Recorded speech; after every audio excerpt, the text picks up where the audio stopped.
What's up, G?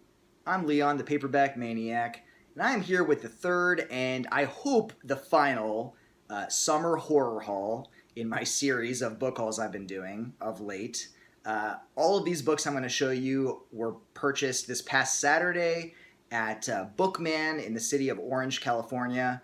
It was the last day of their 30% off sale, so I figured might as well go and take advantage, and take advantage I did. So these are those books. First off, this is the bookmark that they gave me this time. Those guys are so cool. They know me. They know what's up. So that's pretty neat. So, all right. First book we're looking at is Deadly Nature by V.M. Thompson. This book was published by Zebra in 1988. And here's a Zebra cover I can get behind. That is a cool cover. Much more interesting than your typical dancing skeletons. I do dig that quite a bit. Okay, next up we've got another Zebra book. This is Lullaby by Patricia Wallace. And this one was published in 1990.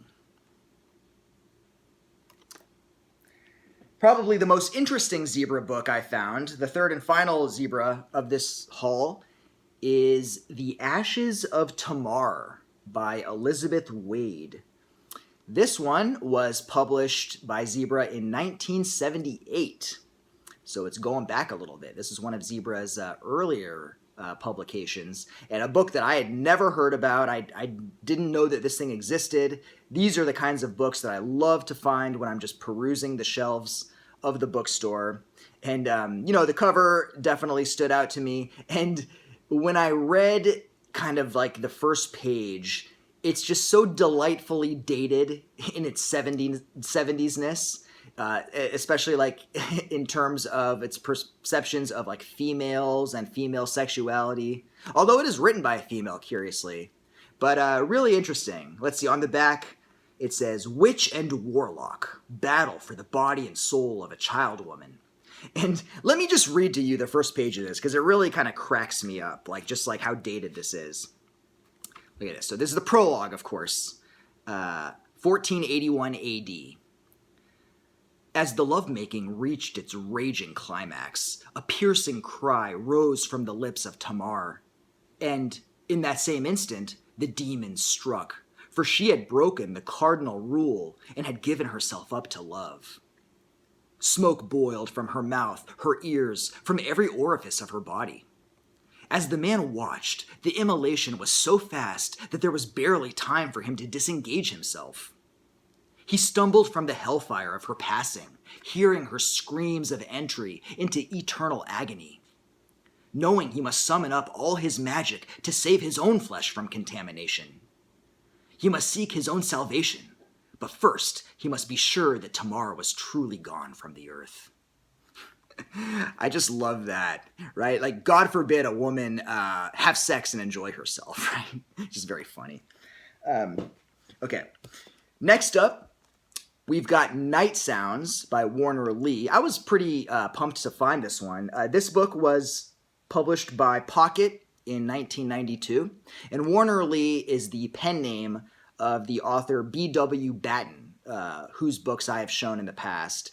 I think he published mostly thrillers under the B.W. Batten name, and he was publishing like his straight-ahead horror titles under the Warner Lee name. And he's got some really fun-looking books under the Warner Lee pen name. I've got a couple others like It's Loose and Into the Pit. They look just like sort of like Fear Street books for adults. So I'm like really pumped to read those. And this one seems fun as well. Okay, next up, we've got The Dying by Leslie Horvitz. This book was published by Popular Library in 1987.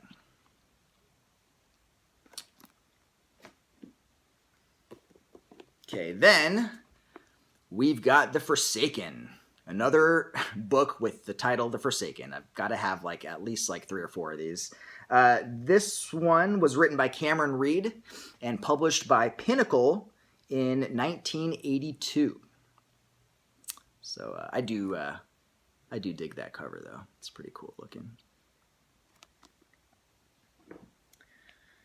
All right, next up, we've got Moonslasher by Douglas D. Hawke.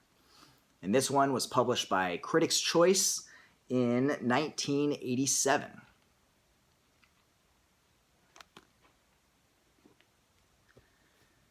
Okay, next, we've got Freefall by D.F. Mills.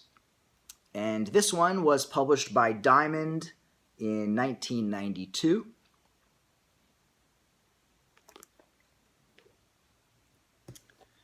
Okay, then we got a couple of Judy Miller books. These are the first Judy Miller books I've ever acquired. Hush Little Baby. This one was published by Pocket in 1983. And kind of a generic, yet at the same time, I kind of dig that cover. It's kind of a cool image. It evokes kind of like a neat feeling, right? Like I can get behind that. There's that one. And then also by Judy Miller is Save the Last Dance for Me. Sounds like a Jessica Stiles movie from the 90s.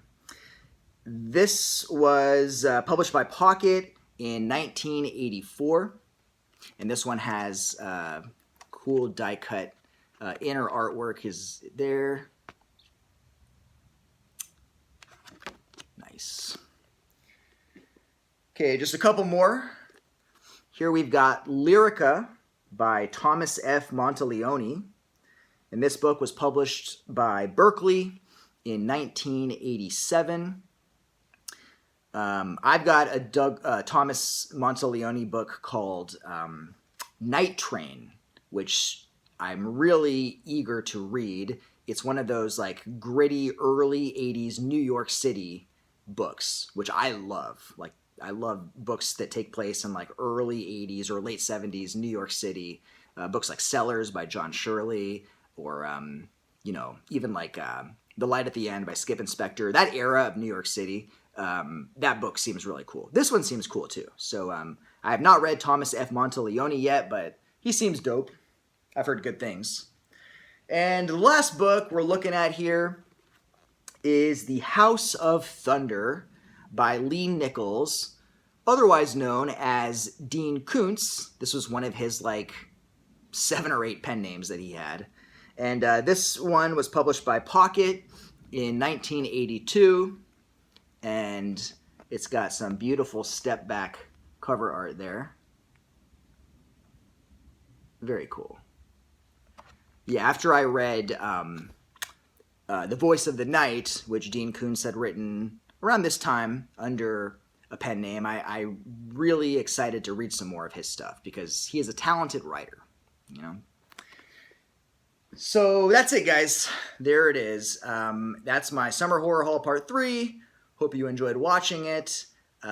Stick around. Check back a little later. Gonna have some, more stuff coming up. Discussion video, book reviews, and so forth. So on and so forth. So I'll see you guys later. Thanks for watching.